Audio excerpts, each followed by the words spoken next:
बिस्मिल्लाहिर्रहमानिर्रहीम। अस्सलाम वालेकुम। मैं हूं डॉक्टर मैमूना सादिया और वेलकम करती हूं आपको अपने यूट्यूब चैनल में। आज मैं आपको बताऊंगी कि आप किस तरह अपने स्किन की रंगत को निखार कर सकते हैं। आप अपनी स्किन को किस तरह गोरा बना सकते हैं। अगर आपकी स्किन पे बहुत ज़्यादा ब्लैक स्पॉट हो रहे हैं, ब्राउन स्पॉट हो रहे हैं और आपकी स्किन जो है वो चमकदार नहीं है, बहुत ज़्यादा डल हो रही है और आप चाहते हैं कि आपकी स्किन बहुत अच्छी निखरी निखरी नज़र आए, तो इसके लिए मैं बहुत आसान और इफ़ेक्टिव जो रेमेडी है वो आपके साथ शेयर करने जा रही हूँ। इस रेमेडी को अप्लाई करने से ना सिर्फ आपका जो स्किन है उसका कलर साफ़ होगा, बल्कि आपकी स्किन शाइन भी करेगी। उस पर जो ब्लैक स्पॉट हैं, जो ब्राउन स्पॉट हैं, जो फ्रैकल हैं और जो स्किन पिगमेंटेशन है वो भी इससे कवर होगी। तो अगर अभी तक आपने ये चैनल सब्सक्राइब नहीं किया तो कर लीजिए ताकि मज़ीद जो वीडियो है आप तक पहुंच सके। इस रेमेडी को बनाने के लिए सबसे पहले हम लेंगे दही आप ले लीजिए 2 टेबल स्पून। दही हमारी स्किन को लाइट ब्राइट वाइट करने के लिए और चमकदार बनाने के लिए और हमारी स्किन का कलर निखारने के लिए बहुत ही अच्छा और इफेक्टिव है। तो दही आप लीजिए 2 टेबल स्पून। अब हम इसमें ऐड करेंगे 1 टीस्पून लेमन जूस। लेमन में विटामिन सी पाया जाता है और विटामिन सी हमारी स्किन को कलर को बेहतर बनाने के लिए, ग्लो करने के लिए और स्किन का जो कलर है उसे निखारने के लिए बहुत ही इफ़ेक्टिव है। विटामिन सी हमारी जो एजिंग है, हमारा जो स्किन का बुढ़ापा है, जो झुर्रियाँ हैं उसको भी कंट्रोल करने में बहुत ही अच्छा इसका रिज़ल्ट है। और लेमन ना सिर्फ आपकी स्किन को निखारेगा, इसके साथ साथ आपकी जो स्किन पे छाइयाँ पड़ रही हैं, जो ब्लैक स्पेशली स्पॉट है, ब्राउन स्पॉट हैं, उनको भी ये लाइट करेगा और आपकी स्किन को चमकदार, रोशन और ग्लो करेगा। नेक्स्ट जो चीज़ हम इसमें शामिल करेंगे वो होंगे हमारे पास माल्टे के छिलके।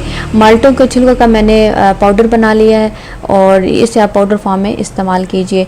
1 चम्मच आप इसमें शामिल करेंगे माल्टे के छिलके का। ये जो सफ़ूफ है, ये माल्टे में विटामिन सी बहुत ही ज़्यादा मकदार में पाया जाता है और इसके अलावा इसमें पोटेशियम, मैग्नीशियम, फास्फोरस और बहुत सारे जो मिनरल हैं, जो विटामिन हैं वो पाए जाते हैं और ये आपकी स्किन के लिए एक नरिशमेंट, एक ग़ज़ाइयत का काम भी देता है। और अगर आपकी स्किन बहुत ज़्यादा काली हो रही है तो उसको भी ये वाइट करेगा।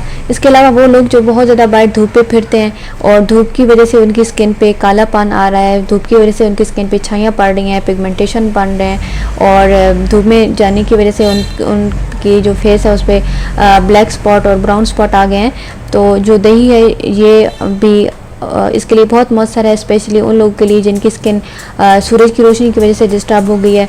इसी तरह विटामिन सी स्पेशली हमारी स्किन को जो सूरज की रोशनी के मुज़र असरात होते हैं, जो सन रेज़ की वजह से हमारी स्किन बर्न हो जाती है, हमारी स्किन पे छाइयाँ पड़ जाती हैं और सन की वजह से जो हमारी स्किन पे ब्राउन और जो ब्लैक स्पॉट बन जाते हैं उनको ख़त्म करने के लिए विटामिन सी बहुत ही इफ़ेक्टिव है। और लीमू में भी विटामिन सी पाया जाता है और ये जो माल्टे के छिलके हमने लिए हैं इनमें भी विटामिन सी बहुत ही ज़्यादा मकदार में पाया जाता है। और इसके अलावा जो दही है, दही में भी विटामिन सी की बहुत ही ज़्यादा मकदार में पाई जाती है। दही भी आपकी स्किन पे जो सूरज की रोशनी की वजह से जो स्किन पे आपके मुज़र असरात हैं उनको ये ख़त्म करेगा। इस तरह आपने इसका अच्छी तरह फाइन जो पेस्ट है वो आपने बना लेना है। बनाने के बाद आप ऐसा कीजिए कि सिंपली अपने फेस को आप वॉश कर लीजिए। चेहरा धोने के बाद आप इसे अपने फेस पे अप्लाई कीजिए। आपकी गर्दन पे आप लगा सकते हैं, आपके हाथों पे, आपके पाँव पे।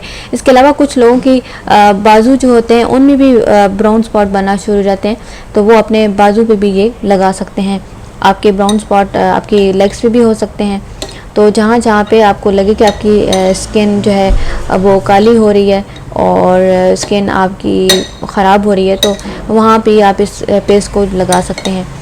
इसको लगाने के लिए आपने ऐसा करना है कि पानी से अपनी फेस को धो के ये आपने लगा लेना है। 20 मिनट तक लगा रहने दीजिए और जब आप देखें कि ये ड्राई हो गया है, इसके बाद नीम गर्म पानी के साथ आपने इसको वॉश कर लेना है।